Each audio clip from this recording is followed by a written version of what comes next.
L'Indonésie est mise à feu et à sang par les habitants qui se révoltent contre leurs élites. Eh oui, contre les élites qui s'accordent de plus en plus de privilèges. Et vous avez une révolte populaire de toutes les classes quasiment.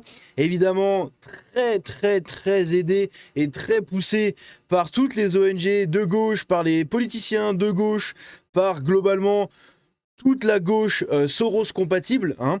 Et vous allez voir, c'est assez ouf. Je connaissais pas du tout ce conflit ni ces tensions-là, mais le pays est vraiment en train de brûler, littéralement. Il y a des émeutes de partout, des scènes de chaos absolument partout. Tout le monde est en train de foutre le bordel en Indonésie contre les élites, comme je l'ai dit. Bref. Avant de commencer, n'hésitez pas à vous abonner, hein, comme d'habitude, à lâcher un j'aime, lâcher un commentaire, lâcher un boost, à me rejoindre sur le Discord et sur les réseaux. Tous les liens sont dans la description.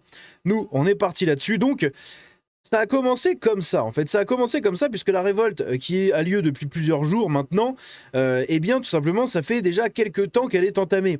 Entamée déjà par, encore une fois, des drapeaux.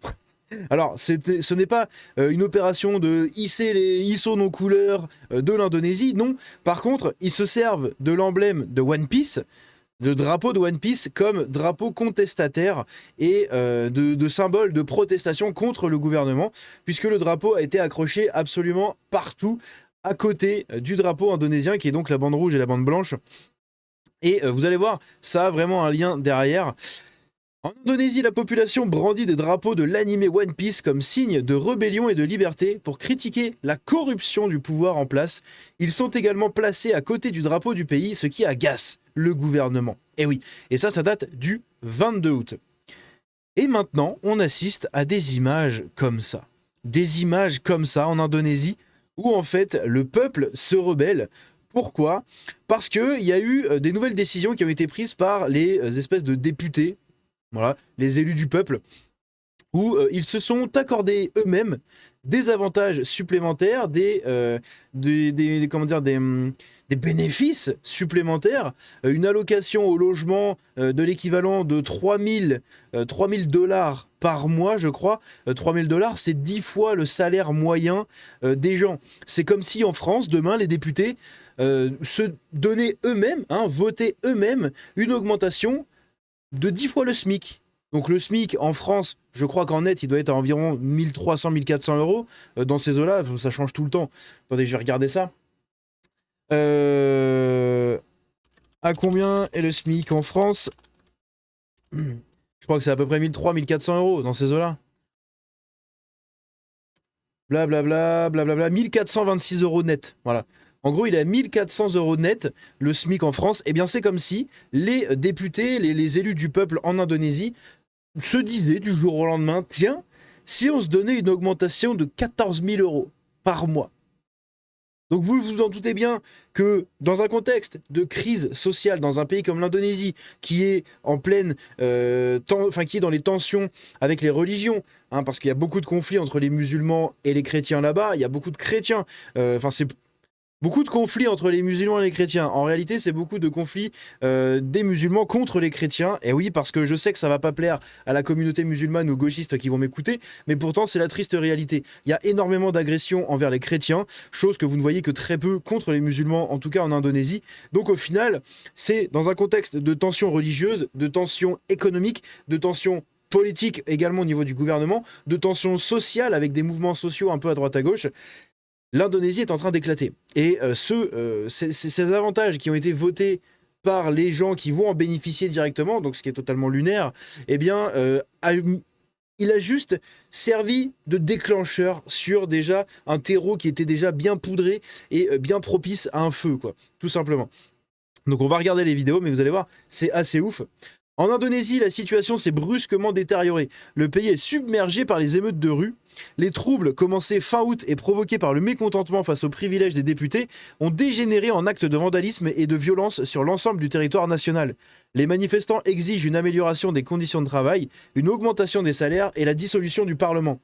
Il est rapporté qu'à Makassar, le bâtiment de l'organe législatif local a été détruit par le feu, tandis qu'à Jakarta, donc la capitale, des attaques contre les forces de l'ordre et les transports publics ont été enregistrées. Parce que oui, de l'autre côté, vous avez la police qui mène une répression Les gauchistes qui chialent quand ils se prennent un coup de matraque par les flics en France, là, pour ça, ils seraient prêts à faire n'importe quoi pour se barrer. Hein. Littéralement. Hein. Et pour ne pas venir aux manifestations. Là où en France, ils font exprès de venir dans les manifestations pour chercher le conflit. Je peux vous dire que quand vous allez voir ce que fait la police indonésienne contre les manifestants et les émeutiers, les gauchistes en France, caca couche. Littéralement. Parce que, donc, comme je l'ai dit, il y a une grosse répression de la police. Selon les dernières informations, au moins 4 personnes ont été tuées lors des affrontements et de nombreux autres ont été blessés. L'escalade du conflit a été favorisée par un incident tragique impliquant la mort d'un conducteur de mototaxi, c'était un chauffeur-livreur, hein, renversé par une voiture de police lors d'une manifestation. En gros, vous avez les flics qui ont débarqué avec un blindé dans la foule, qui ont essayé de disperser comme ça la foule, et en fait, en fonçant droit devant dans la foule, ils ont écrasé quelqu'un. Il y a des images qu'on voit sur les réseaux sociaux, on voit pas la personne, c'est flouté, mais ils ont écrasé la personne, je vais pas vous la montrer ici, parce que je me suis fait démonétiser plusieurs vidéos sur Jean Pormanov, parce qu'à un moment, on voyait l'extrait flouté de quand il décède dans son lit, et donc du coup la vidéo après passe en 18+ et tout, donc je vais pas vous montrer l'extrait, mais si vous vous promenez sur les réseaux sociaux, que vous cherchez un peu, vous trouverez, c'est assez choquant, hein, vous voyez les flics qui arrivent avec leur blindé, et ils s'arrêtent un peu, ils redémarrent, ils percutent un mec, et du coup bah, c'est un chauffeur-livreur qu'ils ont tué, et ça a déclenché encore plus les conflits, les trucs, les émeutes, et ça a pris une ampleur pas possible, parce que c'est vraiment le pays tout entier, à travers le pays, dans toutes les grandes villes, tout explose de partout. Blablabla. Le gouvernement indonésien a déclaré l'inadmissibilité des abus de pouvoir par les forces de l'ordre et a lancé une enquête interne. Les manifestants ont lancé des bouteilles en plastique sur les policiers à Jakarta et ont tiré des feux d'artifice sur eux. Le chef de l'État a décidé d'annuler sa visite en Chine afin de réguler la situation. Et donc on va voir les images, vous allez voir c'est assez impressionnant hein, quand même.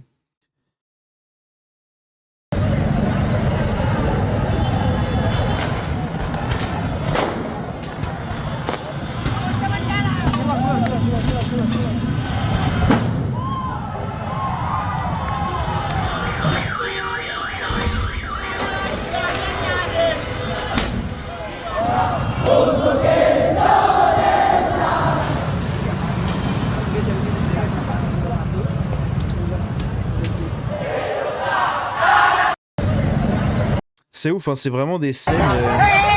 Regardez le chaos.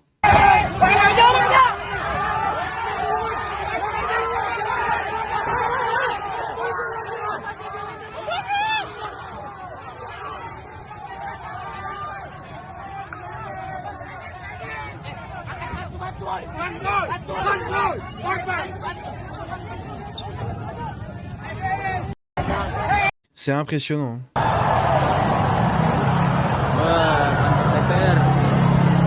Kantor DPRD.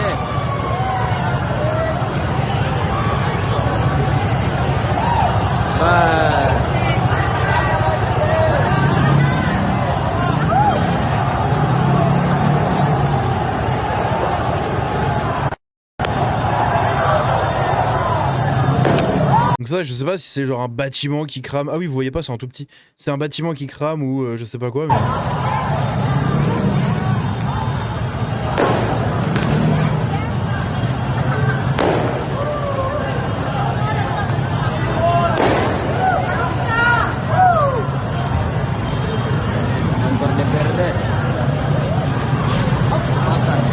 On va avancer un peu, mais voilà, en gros, ça crame quoi. Et ça, c'est dans la plupart des villes, hein, là-bas. Hein. Là, on a une autre image. Alors attendez, je vais remettre ça comme c'était. Hop là. On a une autre image impressionnante de la foule, du monde dans les rues. Vous vous rendez compte du nombre de personnes dans les rues? C'est un truc de malade mental. Les rues sont pleines à craquer. Il y a des gens partout ici. Il y a des gens partout dans les bois à côté, là. Enfin, dans les arbres, dans les trucs, partout. Partout. Partout. Partout. Et ça, c'est dans la plupart des grandes villes, en fait, de l'Indonésie. Du coup, attendez, il faut que je rezoome ça. Hop, je vais laisser ça comme ça, parce que de toute façon, après, il y a d'autres images. Ici, pareil, on en entend peu parler, mais une insurrection est actuellement en cours en Indonésie. Le pays est déjà secoué depuis plusieurs mois par des manifestations de grande ampleur, mais depuis le 25 août, elles ont pris un tournant insurrectionnel.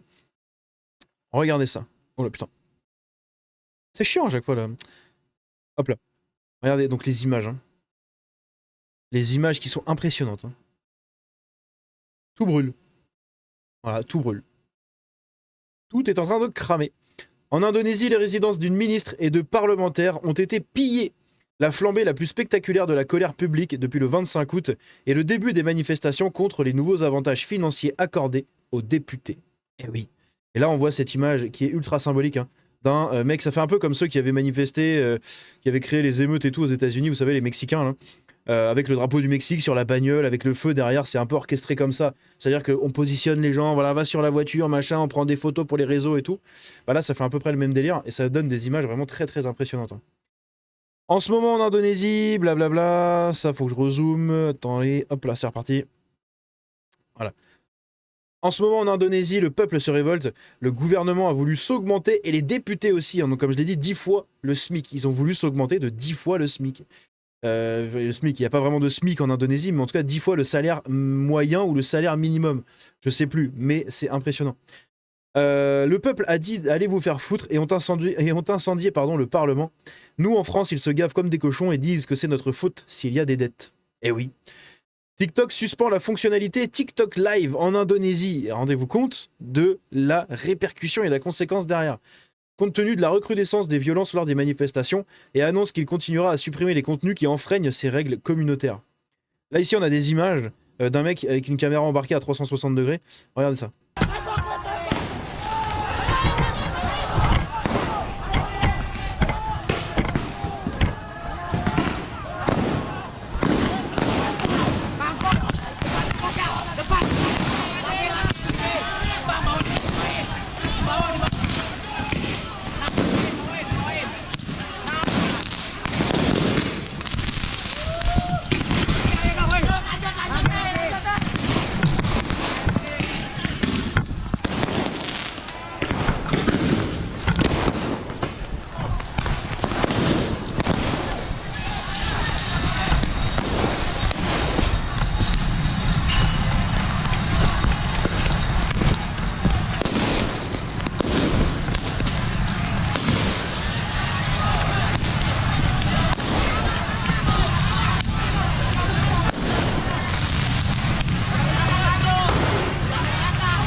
C'est dingue, hein. C'était impressionnant comme image. Hein. Hop là. Les manifestations se poursuivent suite à l'annonce d'une allocation de logement pour les députés. Cette dernière s'élève à 50 millions de roupies, donc environ 2594 €, près de 10 fois plus que le salaire minimum dans la capitale Jakarta. Donc c'est-à-dire qu'il se donne une augmentation de près de 10 fois le salaire minimum, mais pas du pays. De la capitale, où déjà les gens gagnent mieux leur vie que dans la ruralité. Vous imaginez la différence de thunes entre les gens des campagnes et tout. C'est un truc de fou. Indonésie, le capitalisme, sa brutalité, son exploitation fasciste. Hein, donc évidemment, un compte de gauche, là, le parti de je sais pas quoi, le pôle de renaissance communiste en France. Hein. Bon, bref, voilà, regarde donc tous les millions de morts que t'as causé, toi. Terrible violence des deux côtés. Regardez ce que la police fait face à un manifestant blessé étendu au sol. Donc là, on a des images. Voilà, bang, lui mettent un coup de bâton. Voilà, un coup de bâton et un peu plus. Malheureusement, je vous montre pas les images encore une fois, mais voilà. Déstabilisation en Indonésie. L'ombre des forces mondialistes occidentales. Les événements qui se déroulent aujourd'hui en Indonésie font clairement écho aux prétendues révolutions de couleur, souvent maquillées par des slogans anticorruption ou des explosions de colère populaire. L'analyste argentin, du coup, Christian Lanessa. Donc ça, ce sont des gens qui parlent de ça. En réalité, il s'agit d'une déstabilisation planifiée par diverses structures, ONG, médias ou autres organisations opérant sous la dictature directe du mondialisme financier occidental, notamment de tout ce qui est autour de George Soros. Hein. Tout ce qui s'est passé en Ukraine, tout ce qui s'est passé dans beaucoup d'autres pays à côté. Ce qu'ils ont essayé de faire, je crois que c'est en Biélorussie, je crois qu'ils ont essayé de faire ça, mais ça n'a pas marché, hein, pas du tout. Je crois qu'il y a eu ça aussi dans d'autres pays. Et on le voit ici, hein, tous les mouvements Black Lives Matter et compagnie, tous les mouvements d'insurrection, de révolution, de destruction, de chaos total, ici on est un peu dedans aussi également. Selon moi, c'est un peu plus justifié, hein, parce que quand tu as des élus qui se donnent un salaire de 10 fois ce que le gars lambda gagne, c'est n'importe quoi. Gagne dans la capitale, hein, donc même pas dans la campagne, c'est n'importe quoi. Donc selon moi, il y a une légitimité derrière à se rebeller contre le pouvoir établi. Mais évidemment, tous ces trucs-là sont infiltrés par des mouvements de gauche, des ONG, d'extrême gauche, des trucs de révolution, des trucs communistes, des trucs qui sont là, oui, la révolution, le pouvoir, la destruction, ils veulent tout casser, le capitalisme, machin. Bref. Donc malheureusement, c'est ce qui provoque aussi derrière les énormes dégâts qui sont causés par ces manifestations. L'expert rapproche les troubles en Indonésie des scénarios similaires observés en Afrique, en Asie et en Europe de l'Est, où les gouvernements qui s'alignent sur les nouveaux centres de pouvoir du monde multipolaire deviennent des cibles. Voilà. De plus, il ne faut pas oublier que le rapprochement étroit de l'Indonésie avec Moscou et Pékin peut, à lui seul, justifier de telles tentatives de déstabilisation, estime du coup Christian Lamessa. Donc c'est-à-dire que c'est un peu comme la plupart des pays d'Europe de l'Est qui se rapprochent de la Russie et donc indirectement des BRICS en fait, hein, puisque la Russie étant un membre des BRICS, donc pour ceux qui ne savent pas, c'est Brésil, Russie, Inde, Chine et Afrique du Sud, hein, South Africa, donc le S. Je crois que c'est ça, hein. Si, c'est ça, c'est le BRICS, donc c'est le South Africa, ouais. Je crois que c'est ça. Et donc en fait, les pays d'Europe de l'Est se rapprochent de tous ces pays-là, donc deviennent après des copains de la méchante Russie, des copains de la méchante Chine, de la méchante Inde, etc. etc. Et vous avez derrière des insurrections qui sont légitimées comme ça, c'est-à-dire que, ah oui, non mais regardez, on va délivrer le peuple de l'oppression russe. Juste parce qu'il y a eu des rapprochements diplomatiques en fait. Et là, on peut voir le même délire, c'est-à-dire que l'Indonésie, en plus de faire de la merde au sein de son gouvernement, hein, de provoquer n'importe quoi, de faire une répression policière vraiment ultra vénère, ce qu'il faut faire au bout d'un moment quand tu as une insurrection comme ça, hein, c'est la loi martiale, tu peux pas faire grand-chose derrière. Hein. C'est ce que nous, on aurait dû faire par exemple quand le PSG a gagné, hein, et que le Paris était à feu et à sang. Et il aurait dû se passer des trucs comme ça, évidemment dans la limite de la morale. Hein, tu dois pas écraser des gens non plus avec des bagnoles, mais t'as le droit quand même de les cartoucher quoi, comme il faut, et non pas de reculer ou d'être là avec ton bouclier. Attention, attention, arrêtez, vilain. C'est bon quoi, à un bout d'un moment. Oui, c'est des barbares. Oui, mais en même temps tu fais rien. Oui, mais c'est des barbares. Oui, mais tu fais rien. Oui, mais je condamne avec fermeté les agissements de ces barbares. Hein, Retailleau, prends-en de la graine. Bref, et donc en gros, t'as donc le gouvernement qui fait de la merde. Ton gouvernement derrière se rapproche également de la Chine, donc là tous les gauchistes. Tous les gauchistes, ils en peuvent plus. C'est quoi? C'est dérive autoritaire, militariste, blablabla, blablabla, blablabla. Et ça part en couille. Voilà. Et ça part en couille totale. Qui pourrait soutenir ces émeutes? Selon l'expert, des cercles dirigeants américains et des élites financières mondialistes qui contrôlent aujourd'hui ouvertement les gouvernements de la plupart des pays de l'Union européenne. Non. Sans blague. Sans blague. Qui l'eût cru? Bah oui, évidemment, hein, que ce sont eux qui sont derrière les ingérences, comme à chaque fois. Ces politiques mondialistes, ces politiques d'insurrection qui visent à établir des gouvernements de gauche, communistes, antifascistes, anti-machin, tout ce que vous voulez, qui se cachent derrière tout ça uniquement pour créer du chaos et tout casser. Hein. En Indonésie, la situation s'est brusquement détériorée. Le pays est submergé par des émeutes de rue. Les troubles, commencés fin août, du coup, et provoqués par le mécontentement face aux privilèges des députés, ont généré des actes de vandalisme. Blablabla. Ah, mais c'est un copier-coller du poste de l'autre. Ok, très bien. Une autre vidéo d'Indonésie. La police lynche un manifestant. Donc là, on a les flics qui arrivent à 15 sur un mec. C'est là où, bon, la limite de la morale, même moi, je trouve ça un peu trop. Hein. Bon, je sais pas ce qu'il a fait, le mec, pour mériter ça. Mais enfin, vous n'êtes pas obligé de vous mettre à 15 sur un mec. Hein. Vous mettez à 2 ou 3, vous lui bombardez la gueule, basta. Vous mettre à 15, bon, ça fait un peu les techniques de tout le monde sait, quoi. Ici, des émeutes aujourd'hui à Jakarta, donc la capitale. Donc ça date du 25 août. Hein. Donc aujourd'hui, où j'enregistre la vidéo, on est le 1er août. Et ça datait déjà du 25 août, donc ça fait une semaine. Et j'en ai absolument pas entendu parler. Là, c'est venu comme ça progressivement sur mon fil. Et quand j'ai vu ça, je me suis intéressé à ça. J'ai regardé ce qu'il y avait. J'ai regardé un peu sur ChatGPT pour comprendre un peu le contexte et tout. Mais à la base, j'en avais pas du tout entendu parler. Et je pense que vous non plus. Les médias n'en ont absolument pas parlé. Ils vont en parler après. Quand ils vont dire oui, mais regardez, les gens se sont rebellés contre le régime autoritaire. Vive la politique mondiale. L'Indonésie s'ouvre au mondialisme. Voilà, là, ils vont en parler parce qu'ils auront gagné. Ils seront contents. Mais en attendant, c'est le bordel et je pense pas qu'ils en aient parlé vraiment. Après, j'en sais rien, je regarde pas la télé. Mais ceux qui regardent, n'hésitez pas à me le dire. Donc les manifestants protestent contre la hausse des salaires et des indemnités des députés. Les manifestants arborent des drapeaux noirs avec une tête de mort et un chapeau de paille issu du manga One Piece. Donc c'est ce qu'on a vu au tout au début, quand jusqu'où ils ont commencé à hisser le drapeau One Piece, enfin le drapeau de One Piece un peu partout depuis 1 ou 2 mois quasiment, un peu plus d'1 mois en fait. Et donc bah évidemment voilà, c'était le symbole un peu de révolution. Donc là on a la plupart des grandes villes, 3 grandes villes juste ici. Explosion de violence entre les forces de l'ordre et la population, exaspérée par les difficultés économiques et la corruption. Et la corruption, quand on te dit oui voilà, demain les députés seront payés 10 fois plus que vous, enfin auront une augmentation qui représente 10 fois votre salaire, c'est pas mal, hein. Niveau corruption, on peut difficilement faire pire là. Donc ici on a un Makassar en haut, on a Jakarta à gauche, Bandung à droite, Tegal en bas à gauche et Yogyakarta. Je connais pas du tout cette ville. Autant Bandung, Makassar et Jakarta je connais de nom, Tegal pas du tout, mais alors Yogyakarta, je ne connais pas. Et donc vous voyez hein, les insurrections un peu partout dans les grandes villes.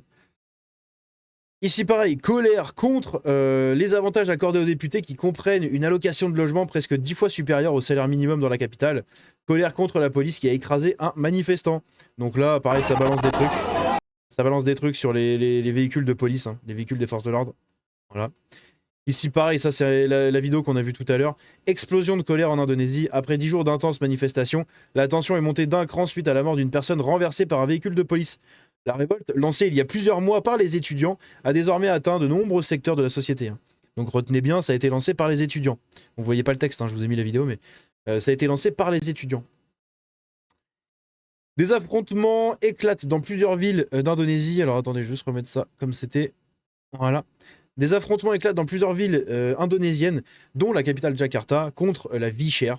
Des bâtiments gouvernementaux incendiés, de nombreux manifestants auraient été tués par la police indonésienne. Tués, je sais pas, il y en a au moins eu un, ça c'est sûr, qui est documenté en vidéo malheureusement. Mais derrière, il y a eu du lynchage gratuit, il y a eu des mauvaises actions, hein, comment on appelle ça? Pas des malversations, mais des exactions voilà, de la police sur certains endroits.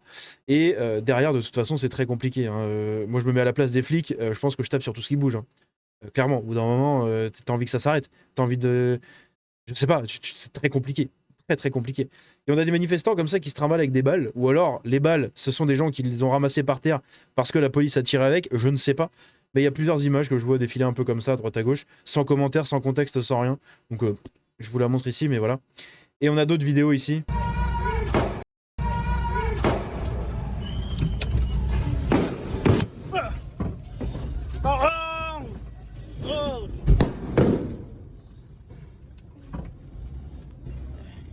Ambulan diserang, ambulan diserang, ambulan diserang, woi, ambulan diserang. Le chaos impressionnant. Hein.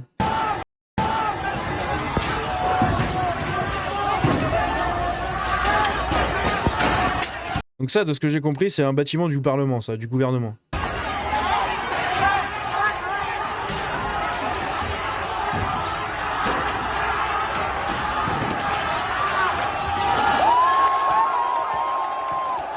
Waouh. Là, on le voit, le mec avec son cocktail Molotov, là.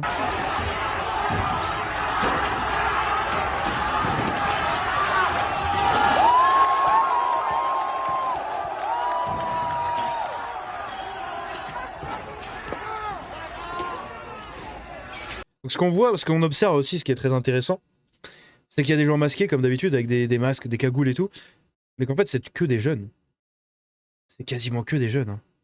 Il y a peut-être 2-3 darons à droite à gauche, mais c'est quasiment que des jeunes. Hein. C'est impressionnant. Après, l'Indonésie, je crois que la population est majoritairement assez jeune. Hein. Il y a très peu de vieux, puisqu'ils ont quand même pas mal de natalité. Hein. Peut-être même un peu de surpopulation. Après, je dis peut-être des conneries, hein, mais il me semble que c'est quand même pas mal. Mais là, il y a vraiment que des jeunes. Quoi. Donc ça, après, c'est l'image qu'on a vue tout à l'heure. Bref, voilà, vous avez les informations. L'Indonésie est en train de cramer.